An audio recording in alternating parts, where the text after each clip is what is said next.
If your inbox decides how your day goes, this is for you.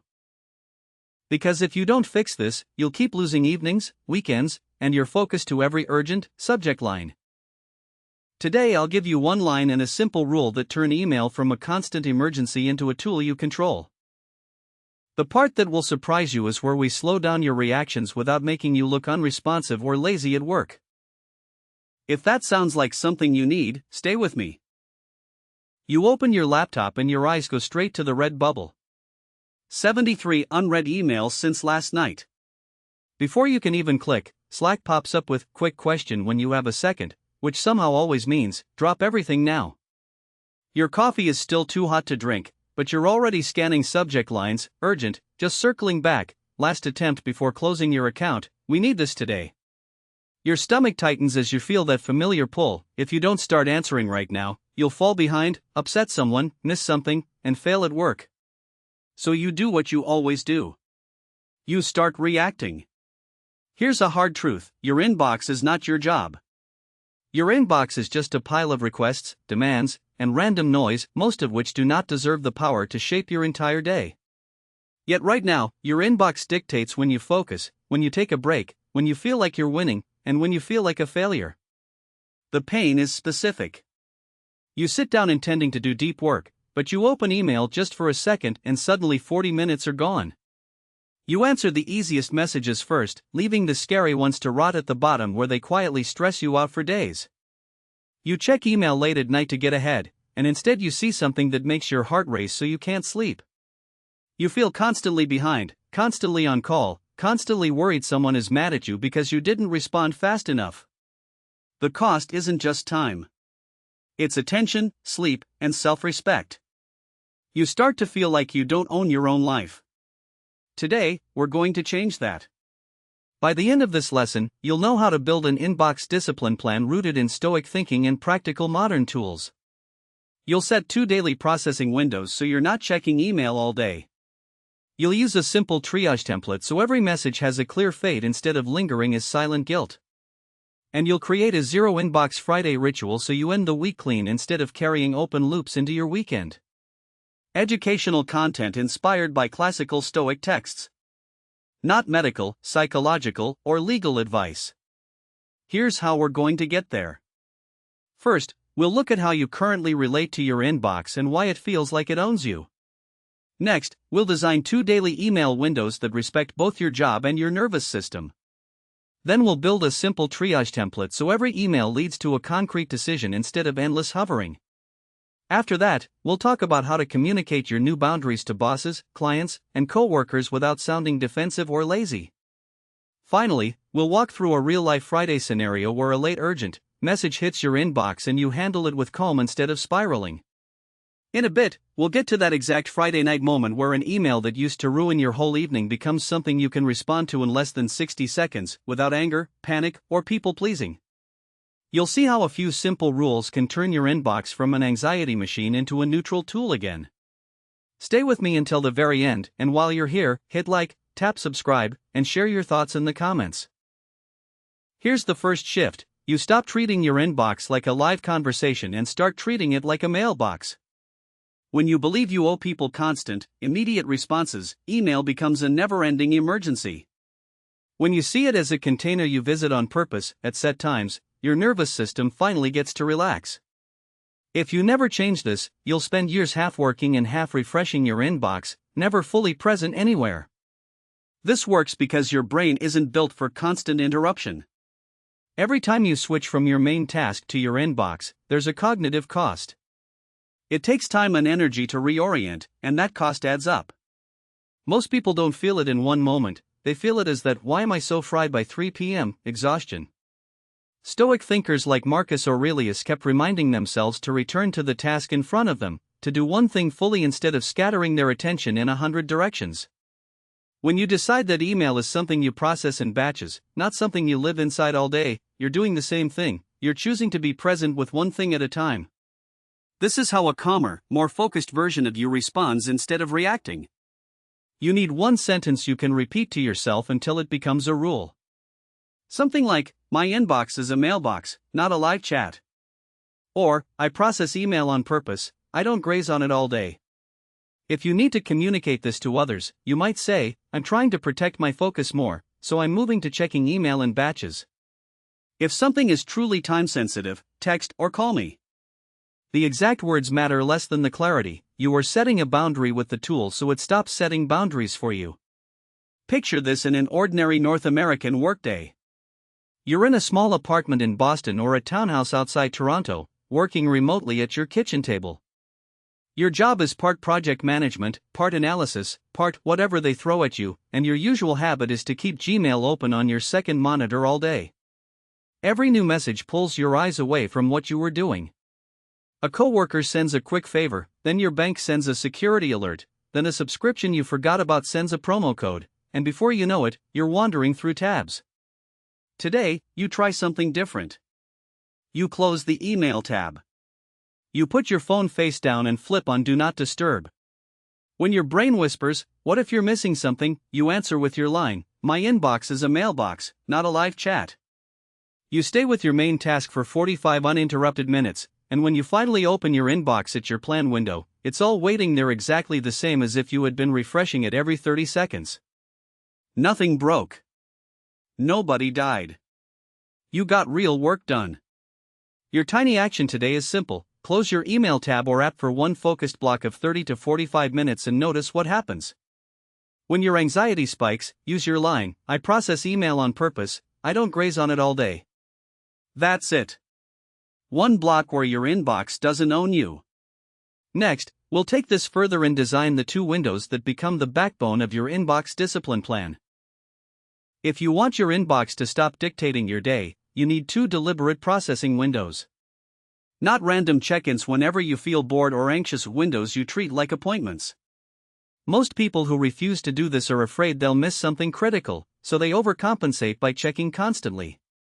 The irony is that constant checking makes you worse at spotting what truly matters, because everything feels urgent when you're in alert mode all day. Two email windows work because they align with how your energy naturally flows. Very few people do their best thinking at the exact same time they're best at administrative triage. For many knowledge workers, mornings are better for deep, complex work, and late morning or early afternoon is better for processing routines and communication.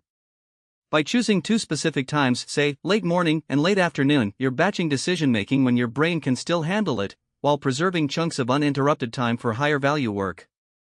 Epictetus emphasized the importance of deciding what belongs to you and what doesn't. When you timebox your inbox, you're deciding that your attention belongs to you, not to every incoming message. You need a simple line that captures this for yourself and others. Something like, I check email around 11 and 4, if something is truly urgent, call or Slack me. When you write or say this, you're not being cute, you're defining a rule that protects everyone involved. People who genuinely need immediate responses now know how to reach you. People who don't have urgent needs will adjust, just like they adjust to any other expectation at work. Imagine you're a remote marketing analyst in Denver working for a team spread across New York and Vancouver. Your mornings used to look like this: log on at 8:30, open the inbox, get pulled into an email thread about a campaign, then into a reply about a broken link on the website, then into a question about last week's numbers. Suddenly it's 10:45 and you still haven't started the deep analysis project due tomorrow. Today, you block 11 to 11:30 a.m. and 4 to 4:30 p.m. on your calendar labeled email and admin. At 8:30, you glance at your notifications only to make sure there's no actual emergency, then close the app. You dive into your analysis. Slack pings a few times, email climbs quietly in the background, but you keep coming back to your anchor line, I check email around 11 and 4, if something is truly urgent, they'll find me. At 11, you open the inbox and start processing. All that noise is still there, but now you're meeting it from a place of choice, not compulsion. Your tiny action today is to pick your two windows and put them on your calendar like real meetings. They don't have to be perfect. Pick something like 11 a.m. and 3:30 p.m., or 10:30 a.m. and 4:30 p.m., depending on your work pattern. Then, outside those windows, close your inbox or at least turn off notifications. We'll soon pair these windows with a triage template so you know exactly what to do once you're inside them. Once you're inside a processing window, the rule is simple: every email gets a decision. No more reading, feeling overwhelmed, and leaving it sitting there as a psychic weight. The moment you open a message, you choose what happens next. If you never change this, your inbox will keep turning into a graveyard of "I'll deal with it later," and later will quietly drain your energy for years. This decision-based approach works because your brain hates ambiguity. Unclear tasks feel heavier than clear ones, even when the clear ones are more work. When each email represents a vague cloud of "I should probably respond," your mind keeps returning to it, burning cycles. When you decide, "This is trash," or "This needs a 2-sentence reply," or "This belongs on Tuesday's task list," you close the loop. Seneca wrote often about people who were busy but not effective, filling their days with movement instead of progress. When you decide the fate of each email, you shift from movement to progress. You're not just shuffling messages, you're deciding what your work actually is. Here's the line that anchors this habit: every email gets one clear next step before I leave it. When you open a message, you literally ask yourself, what is the next visible action, and when will I do it? Then you either delete or archive it if it's irrelevant, send a quick reply if it takes less than a couple minutes, forward it to the right person if it's not yours, or map it onto your task system or calendar if it's bigger. You don't have to say those categories out loud, but you know them. The key is that nothing gets left in a fuzzy state. Think about a typical morning in a mid-sized company in Chicago. You're in the office 3 days a week, and today is one of them. You grab your coffee, sit down in your shared workspace, and open your inbox during your plan window. The first email is a newsletter from a vendor you never read. Old you would have left it there, thinking maybe there's something useful later. New you hits unsubscribe and delete. The next email is from your manager asking for a quick confirmation on tomorrow's meeting time. Old you would have read it, thought, "I'll answer after I look at my calendar," and then forgotten. New you glances at your calendar, types, "Tomorrow at 2 p.m. still works for me," and archives the thread. The next message is a complex request from another department for a report that will take at least 2 hours. Old you would have read it, felt a knot in your stomach, and left it sitting there as a building source of dread. Now you ask, what is the next visible action, and when will I do it? The answer is, block time Thursday 10 to 12 to build this report. You create a calendar block, reply with, "Got this, I'll have the report to you by end of day Thursday," and archive the email. The work is still ahead of you, but the indecision is gone. Your tiny action is to run one inbox session today where you refuse to close or move on from an email without deciding its next step. Say your line in your head, "Every email gets one clear next step before I leave it." If you can't articulate that step, you're not allowed to exit the message. This one shift alone will start shrinking the mental cloud your inbox has over your days. There is one habit that quietly ruins inbox discipline: rereading emails you've already decided to ignore or postpone. You open them, feel uncomfortable, close them, and repeat. Each time you do, you reinforce a loop of avoidance and guilt. If you never change this habit, your inbox will always feel haunted by messages you can't bear to face. Changing this works because it forces you out of limbo. The Stoics were obsessed with facing reality rather than dancing around it. Avoidance creates phantom problems that grow in the dark. Decision shrinks them into specific tasks or conflicts you can actually handle. When you commit to a rule that you only touch an email once before deciding where it lives: calendar, task list, archive, or reply, you stop feeding the avoidance loop. You replace vague dread with concrete action. Here's the sentence to hold on to: if I'm not acting on this now, I'll schedule it and archive it. That's it. You open a message, and if you cannot or will not handle it in the next couple of minutes, you decide when you will and put it into a system you trust. Then you archive or move it out of your primary inbox view. No more letting it stare at you every day like a tiny accusation. When your brain tries to drag you back into checking it one more time just to see, you repeat your rule. Picture yourself in a co-working space in Vancouver on a gray Wednesday afternoon. You're behind on a couple of projects and you know there's a tough email in your inbox from a client who wasn't happy with the last deliverable. Old you would peek at that subject line several times a day, feel your heart rate jump, and then decide, "I can't deal with that right now." You'd open the message, skim it, feel worse, close it, and go scroll a social feed to numb out. Now you sit down in your processing window and open the email with a different frame: if I'm not acting on this now, I'll schedule it and archive it. You read the complaint fully. Your shoulders tense, but instead of closing the tab, you decide. You realize you need 45 focused minutes to draft a thoughtful response and adjust the work. You open your calendar, block tomorrow from 9:30 to 10:15 a.m., and label it "Respond to James's feedback and update draft." You reply quickly, "Thanks for laying this out clearly. I'm going to review everything in detail and follow up with a revised plan by midday tomorrow." Then you archive the thread. The discomfort doesn't vanish, but you're no longer stuck in the endless loop of half-facing it. Your tiny action is to pick one email you've opened more than twice without resolving, and apply the rule. Either handle it in the next couple minutes or decide when you will, put that commitment somewhere you'll see it, and archive the message.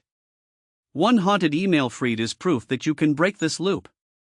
Soon we'll talk about how to extend this discipline beyond your own mind and into the expectations other people have of you.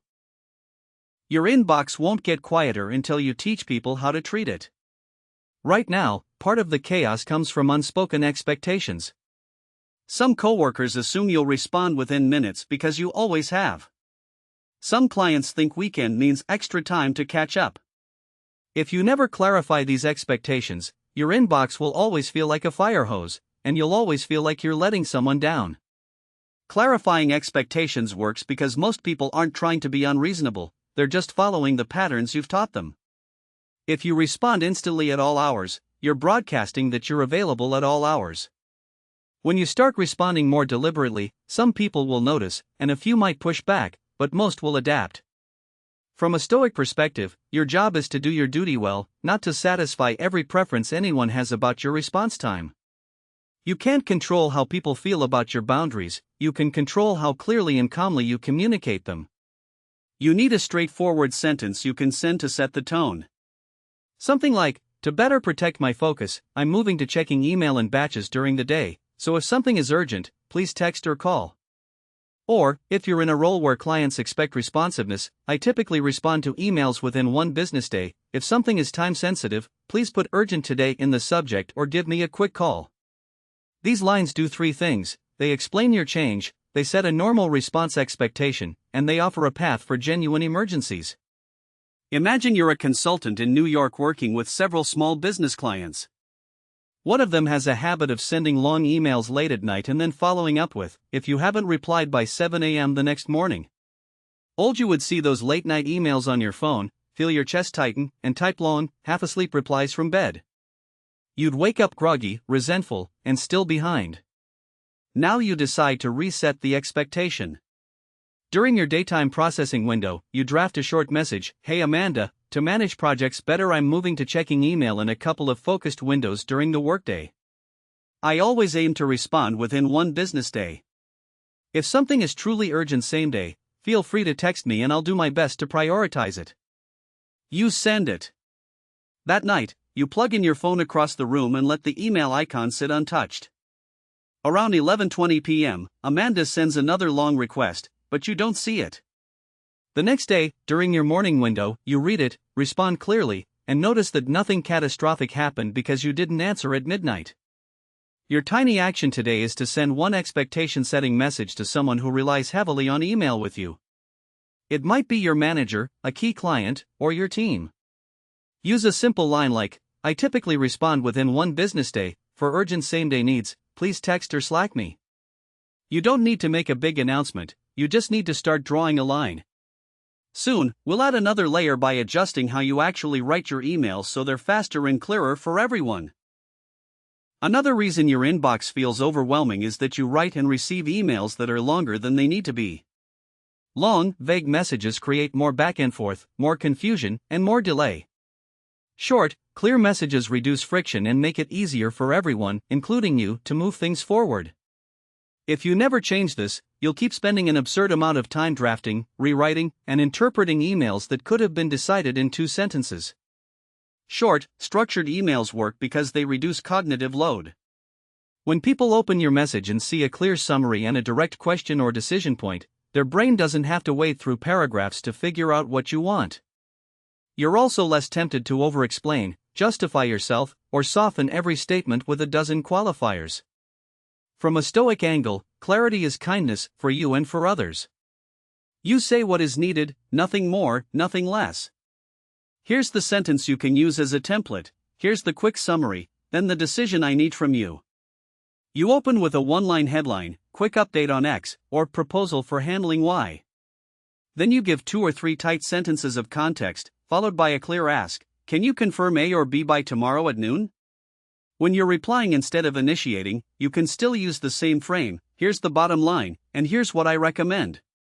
Picture yourself in a mid-level role at a tech company in Seattle. You're replying to your manager about a project that's drifting off schedule. You would have written 5 paragraphs explaining every obstacle, detailing each email you sent, apologizing for the delays, and asking 3 different questions at the end. Your manager would skim it, get lost, and reply with something vague like, let's chat later, which would lead to another meeting and more email. You apply the template. You write, quick update on the onboarding project, we're currently 2 days behind because we're waiting on the final copy from the client. I followed up twice and proposed a simplified version so they can approve faster. My recommendation is that we move ahead with the simplified copy if we don't hear back by noon tomorrow. Are you okay with that plan? When your manager opens the email, they instantly understand the situation and what you're asking. They replied, yes, green light on simplified version if no response by noon. Done. Your tiny action is to send 1 email today using the line, here's the quick summary, then the decision I need from you. It could be to your manager, a coworker, or a client. Keep it short on purpose. Notice how much time you save drafting it, and how much clearer the response you get is. This small change compounds across hundreds of messages over a year. Next, we'll bring these pieces together into a weekly ritual that keeps your inbox from slowly drifting back into chaos. The week has a way of getting away from you. Even with Windows, triage, and clearer emails, messages accumulate. Threads drag on. Small promises hide in subject lines. If you don't have a ritual for closing things out, Friday becomes the day you try to sprint through everything, or the day you quietly give up and hope for the future you will be stronger. Without a reset, your inbox becomes the carry-on luggage you drag into every weekend. A weekly reset works because it respects the rhythm of your life. You're not trying to keep everything perfectly spotless every day, you're committing to a regular sweep where you face what's left. This is where your Zero Inbox Friday comes in, not as a rigid rule that you must hit 0 every week or you fail, but as a practice of clearing, deciding, and forgiving yourself for being human. It's in the same spirit as reviewing your actions at the end of the day, something Marcus Aurelius wrote about, not to shame yourself, but to see clearly and adjust. Your anchor line here is, if it matters, it lives on my calendar or task list, not in my inbox. You sit down during your last processing window on Friday, maybe around 3:30 or 4 p.m., and slowly work through what remains. For each email, you ask, is there a specific action I haven't captured yet? If yes, you move that action to your task system or calendar, then archive the message. If not, you archive it. The goal is not perfection. The goal is that you end the week with your inbox no longer acting as an unorganized to-do list. Picture this on a cold Friday afternoon in Minneapolis. Snow is starting to fall outside the office window. Your coworkers are trading memes in the team chat and talking about weekend plans. You would be half participating while staring at a mess of 163 unread emails and dozens more read but unresolved. You'd think, I'll deal with it Sunday night, and then feel a low-level dread all weekend. You blocks 3:30 to 4 p.m. for weekly review and inbox sweep. You put on some calm music, open your inbox, and repeat your line, if it matters, it lives on my calendar or task list, not in my inbox. There's a message from HR about open enrollment that you've been ignoring. You skim it, realize you need 15 minutes next week to choose options, and put a block on your calendar Tuesday at 10 a.m. labeled Review Benefits Selections. Archive. There's a long thread about a project that's already finished, no action left, just history. Archive. There's a message from a friend about dinner ideas next week, you reply quickly, Wednesday or Thursday work for me, then archive. By 4 p.m., your inbox is either at 0 or close enough that the remaining messages have clear next steps attached somewhere else. Your tiny action is to choose a weekly reset time this Friday and treat it as seriously as a meeting with your boss. Even if your inbox is a disaster right now, commit to 30 minutes of sorting, deciding, and archiving, guided by the sentence, "If it matters, it lives on my calendar or task list, not in my inbox." In a bit, we'll step into a specific Friday evening where all of this comes together in a moment that used to steal your peace and now doesn't. Even with rules and rituals, there will be moments when the old pattern tries to drag you back in. Usually, it's not at 10 a.m. on a calm Tuesday, it's at 7:43 p.m. on a Friday when you thought you were done. The moment you can handle that test without collapsing back into old habits is the moment this stops being theory and becomes part of who you are. It's a Friday in late fall, and you're in a small apartment just outside Toronto. The week has been intense: 2 presentations, a client who changed direction twice, a teammate who called in sick, which meant you picked up extra work. You used your email windows most days, but today was messy and you didn't quite get to your zero inbox ritual before logging off. Still, at 5:30 p.m., you shut your laptop, did a quick glance to make sure there were no fires, and walked away. You made dinner, put on a show, and for the first time in weeks, you felt your shoulders start to drop.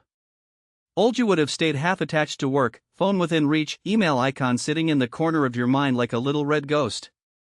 Tonight, around 7:43, your phone buzzes on the coffee table. Without thinking, you pick it up and see the preview, subject line urgent, from your manager, all caps, question marks. Your stomach flips. For a second, you feel the familiar surge of adrenaline. The old story runs fast: if I don't respond right now, they'll think I'm not committed. Maybe I messed something up. Maybe something crashed. I should just open it. It'll only take a second. You catch yourself. You remember the rules you've been practicing all week. You take a slow breath and put the phone back down, face down this time. You tell yourself, my inbox is a mailbox, not a live chat. I check email in Windows. If it's truly urgent, they'll call or text. You let a full minute pass. The phone doesn't ring. There's no follow-up text. The world doesn't collapse. The initial wave of panic settles just enough for you to decide how you want to handle this instead of letting your reflex decide for you. After a few minutes, you choose to look at the notification, but you do it like you would at the start of a processing window. You open your email app on purpose, not as a reflex, and tap the message. Inside, you see your manager's hurried note: "Just saw a question from the client about the numbers in slide 12. Any chance you can double-check tonight?"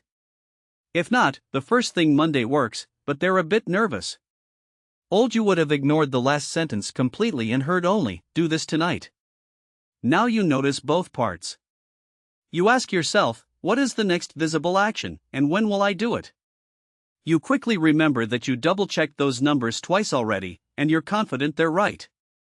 You also know that if you dive into a spreadsheet tonight, you'll lose the only real rest you've had all week. You draft a short reply using the style you've been practicing: "Quick update on the slide 12 question. I double-checked those numbers earlier today and they match the source data.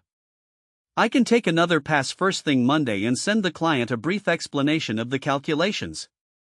Does that work? You hit send and close the app. You don't scroll through the rest of your inbox. You don't check other threads while you're here. You return to your evening. 10 minutes later, your manager replies, "Sounds good. Thanks for confirming, enjoy your weekend." The test passes. You realize that the emergency feeling came more from your history with your inbox than from the content of the message itself. You stuck to your rule: if you're not going to act now, you decide when you will and communicate that clearly. You used your short email template to keep the exchange efficient and calm. You treated email as a tool, not as a judge of your worth. Later that night, as you're getting ready for bed, you think about the week. You used 2 email windows most days. You asked yourself, what is the next visible action, and when will I do it, instead of letting messages pile up. You set expectations with at least one person about response times. You started a zero inbox ritual, even if you didn't execute it perfectly. And when the Friday night urgent email arrived, you didn't let it own you. You responded instead of reacting. You go to sleep not with a buzzing brain full of half-finished email loops, but with a quiet sense that you're beginning to own your tools instead of being owned by them. What this whole lesson has really been about is reclaiming your attention from your inbox. Instead of letting every subject line yank your emotions around, you've built a way to meet email on purpose, at specific times, with specific rules. You've shifted from reacting to every ping like it's an emergency to responding from a place of choice, which is at the heart of a Stoic approach to modern work. You're not trying to control how many emails you get, you're learning to control how you meet them. First, we stepped into that familiar scene where your day begins and ends with your inbox, and we named the cost of letting it dictate your focus, your time, and even your sleep. Then we reframed your inbox from a live conversation into a mailbox and gave you a simple line to repeat when anxiety tells you to refresh it every few minutes.